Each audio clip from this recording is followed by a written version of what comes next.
done a great deed by sending an all-women contingent, and that was a peacekeeping police force, not army, but police force. And this contingent created such an atmosphere of peace in that war-torn society that they were practically worshipped. And now India has repeated that performance. What India did in 2007 has been repeated in 2022. India, it was decided in December, and in a couple of days back, India sent an all-women platoon of peacekeeping forces to Sudan. Now imagine, both the countries are war-torn. Sudan is a Muslim country where women are not treated at par with the males. And yet, this has happened that all women team has gone there. And I was telling you that the Libyan president was so inspired, and he said that the performance of these women, this platoon, this peacekeeping force, has been such that the women in Libya have woken up. And after the peacekeeping force left Libya, they are still in Sudan because they went recently. Would you believe, before their arrival, the women in security sector in Libya was just 6%.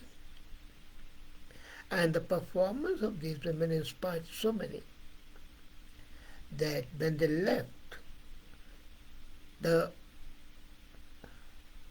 percentage of women in security services, police, armies, otherwise security, jumped from 6% to 17%. Quite a laudable attempt. They became the role models, not only for security purposes, but in all lives of life. And when Ellen Sirleaf was lauding this, I smiled and I told her that in India, in the Vedic period, no yajna could be complete till the woman was there. She was the partner. And Shiva is called Nari Advesha, half women. But let me tell you, the Libyan experiment should be lauded as a revolutionary step. And this has been established that when women make the decision, their decisions have more profundity, more depth, and more understanding of the human nature. The purpose is that the women basically are peacekeeping, and their actions reduce the conflict. So women's role in conflict resolution and stability is acknowledged and boosted. But there's a long way to go. What India has done in these two cases, in 2007 and 2023, has to be replicated globally. And that would not only ensure gender parity, but it's also acknowledging the fact that till now we have not used 50% of the world 8 billion population in a proper manner. But still, imagine, I was looking at the statistics, As of 2020, the latest statistics available with the United Nations, UNO has 95,000 peacekeepers all over the world, wherever they are needed. But are you aware that out of these 95,000 peacekeepers, women are only 4.8%? Just 4.8%. That is the military contingents. And the police unit, they are 10.9%. Now, when it has been established that women are better at keeping peace, women are better at policing, then why is it that UN at least should have seen to it that the majority of the peacekeepers, whether in the military or in the police, are women, not males? This is because women have a sense of empathy. Another thing which is very important is when the conflicts are there, when the wars take place, women suffer the most. They are the easy target for the rapists. And the military from the conquering army, they have always indulged in rape. So they are the most affected people.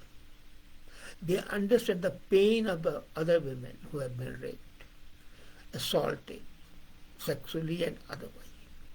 And that understanding, comprehension of the pain creates a cord, a connecting link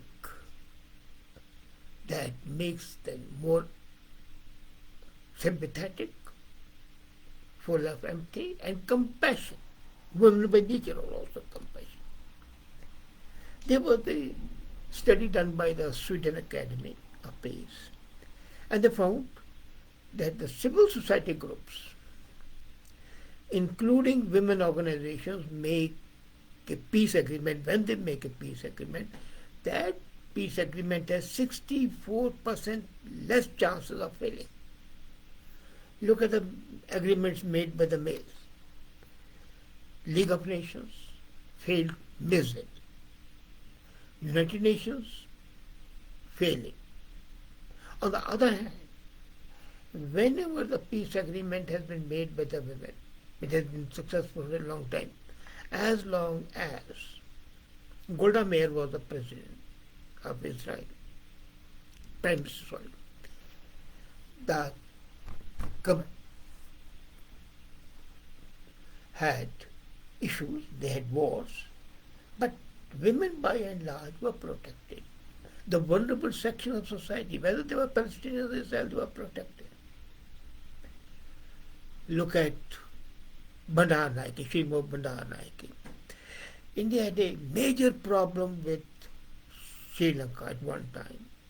Then Bandar Naiki and Indira Gandhi met, discussed, an agreement was reached. And that agreement continued for a long period, and even today that agreement is valid. The sort of the animosity and the jealousy and misunderstanding that was there has not kept up. On the other hand, Nehru Liaquat Ali Act, signed in 1948, was not successful even for 6 months. Similar agreement made by a woman was breached by the male partner, not by the female partner. But if the both of, and I'm sure in the case of Bhutto's, had the daughter been there, Benazir and Indira Gandhi, the whole problem would have been solved. Absolutely. Unfortunately, it hasn't happened. But we have seen that wherever women have come up, and both parties are represented by the female, the agreement has many more chances of being successful and permanent. And then, secondly, when that implementation, first the agreement, then the implementation is made, then it lasts still more.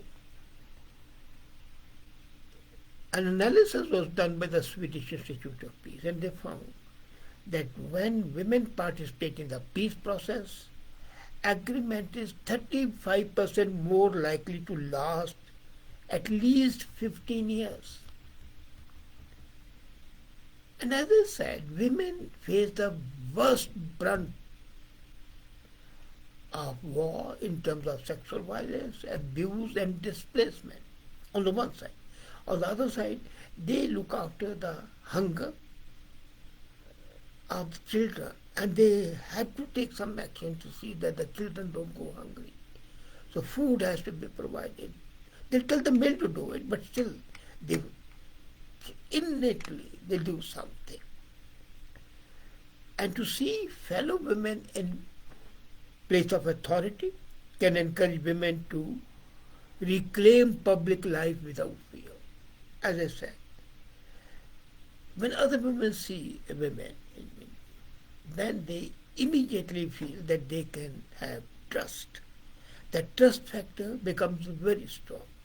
And that's why the experiment in Libya was so successful that it can be cited as historic and precedent-setting. Unfortunately, it has not been talked about. And as a matter of fact, if we look at home, we find that where women have more say, those households are more peaceful and calm. Women in authority lend a certain aura of peace and calmness, which is normal. But then, should India only send the all-women contingents abroad? What about India itself? Delhi is the rape capital of the world, as a matter of fact. And what has happened recently has been shameful. Why can't we have more all-women police stations in Delhi? I remember when Kiran Bedi was the Deputy Commissioner of Traffic Police, the traffic violations were practically down to zero. But look at the things today. A car can drag a woman for 12 kilometers. 9 patrol vehicles are sent and they can't catch the car. Later on, with the help of the public, they catch. Shameful. Children, women, their lives are not safe.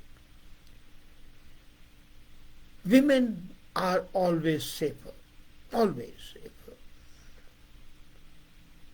when there are many women in all the ranks of the police and the government, not only in police, even in judiciary. As a matter of fact, this is amazing.